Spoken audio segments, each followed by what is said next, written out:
even this match, 2 games apiece. They're going to be headed to Game 5. One last game will determine which one of these Japanese players will be playing in the Pro Tour Finals against the winner of the Wafo Tapa Herberholz match. Wafo Tapa and Herberholz are in Game 2. There are no non-mana permanents in play. Wafo Tapa's got a 1-0 lead. Looks like Mark's got a factory, but not enough. He's got a factory, but doesn't look like he has. Yeah, Wafo Tapa's got the mana advantage. He's just getting to the mana to use it right now.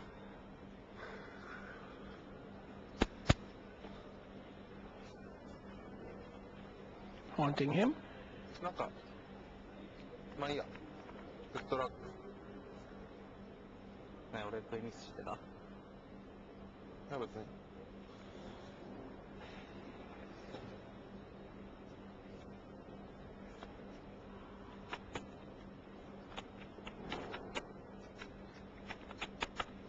Court, I'm surprised I didn't see people running was the Decapod. Yeah, that seems like it would have been good in this format. There's a lot of haunting hymns running around. Dismal failures running around. I think Rob Doherty actually had Dodecapods in his deck.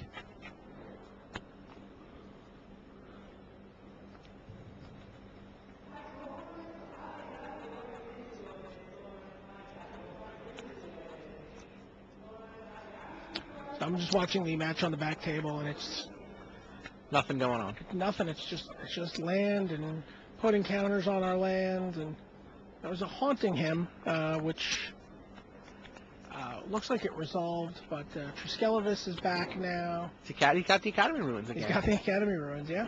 It's so hilarious. I sat down next to Guillaume for lunch.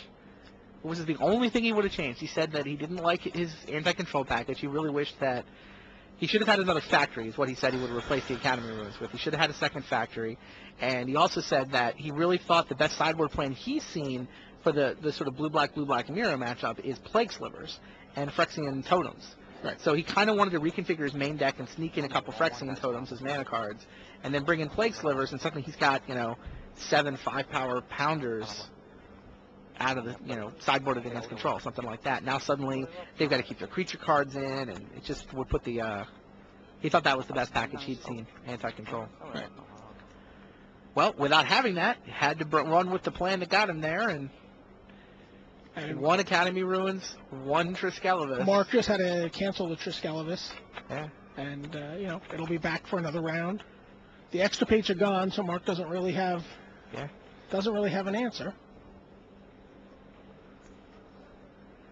Detritivore. Other than suspending it to Detritivore, yeah.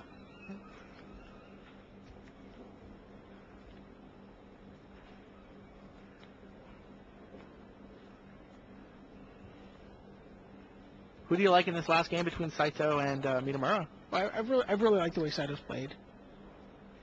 I gotta like Minamura here.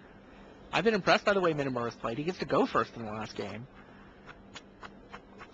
Saito clearly misunderstood this matchup because it's not nearly as lopsided as he said it was over lunch.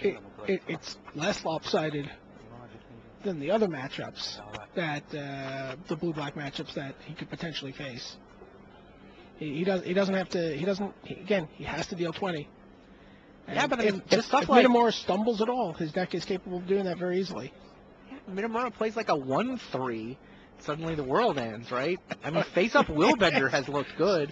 How good is John Finkel going to be? Squire looked world-stopping, so Finkel's got to be a backbreaker. But I'm gonna stick with Saito here. He's every time I've seen him this weekend with his back against the wall, he's found a way.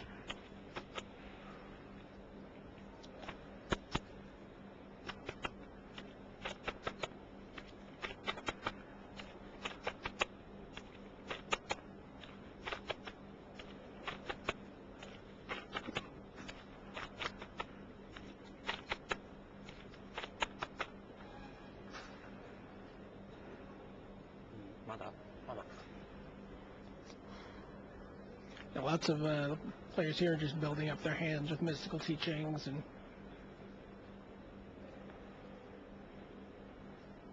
just sort of arming themselves for this inevitable showdown. Which is apparently going to be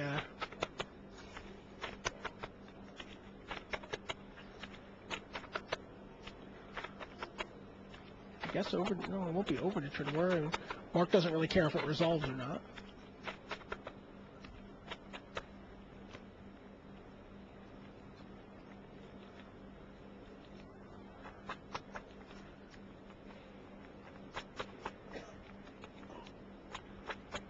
How taxed are these two guys going to be, whichever one of them wins, going into that finals? Easy and keel. Yeah.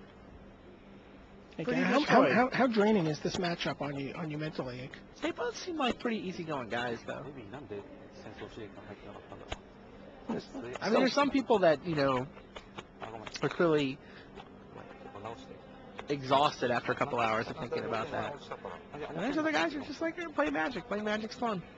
Just seems pretty straightforward to them. The decisions are clear. I don't feel like, I mean, do you feel like, when you watch Mark Herberholz play, is he straining? Is he trying to figure stuff out on the fly? No. No, he already knows what he's supposed to be doing. And I feel the same way about Wafutapa. Yeah. I mean, there's a lot of people resolved and all his moves. There's a lot of people, you know, they'll be trying to figure it out, and that's why these guys are, I mean, we're saying the match is going long, but it's going long because they're going really deep and playing a ton of turns. They're actually playing pretty quickly, because I think they understand their decks, they're fairly confident that they understand what's supposed to be going on. They're not trying to think these moves out. I mean, a lot of times you hand somebody a deck cold, that's what's hard, is trying to figure out, I don't really understand exactly what this deck does, so I'm trying to figure out the plays. These guys know what the plays are. I'm not saying it's easy. I mean, there's still lights and pressure and, you know, a bunch of money on the line, a bunch of pro points on the line. And now, you know, with the introduction of the Hall of Fame as a, I mean, that's history and legacy. I think that weighs on does. people's minds. I think it has to. I think it has to once you get up there. I mean, Mark already has the win. You know, yeah, but he's not an obvious Hall of Famer at this point. I mean, that's... No. But I'm saying... He was inclined to be motivated by that. Yeah, he should be thinking about it. Get into a counter battle here over... Yet another Triskelivus. Academy ruins. How many Triskelivus are in this deck? They just keep coming. Yeah. Herberholz is trying to welk it. Cancel.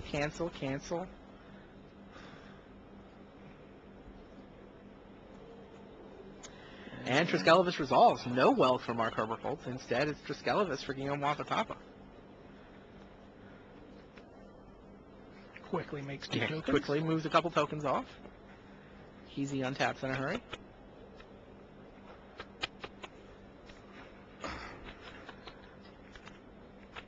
It's interesting to see also how tournament behavior is modified by card mechanics. Sure. The existence of split second. The introduction of split second, and suddenly it's good tournament procedure to play your guy and move your counters off. Right. That would be 2 years ago. That's just poor play, right? Absolutely.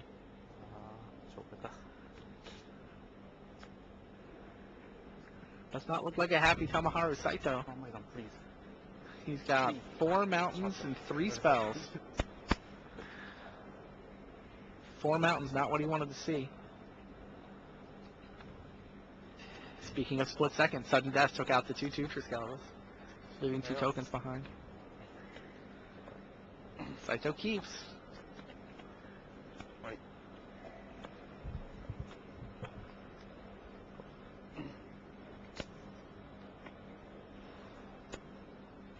And Mog War Marshal.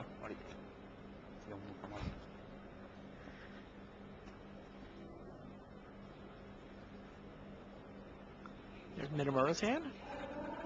Looks like we'll see a third land and a morph. Yep. It's also got 2 copies of Strangling Soot. It really looks like a draft deck, doesn't it? Blue-black with a couple swords, a Brine Elemental hanging out. Yeah, Dreadship Reef, you know. Did he ship the turn? Yeah.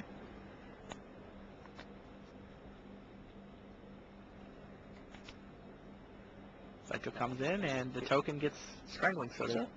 Keeps him tapped down for a turn. He paid the Echo.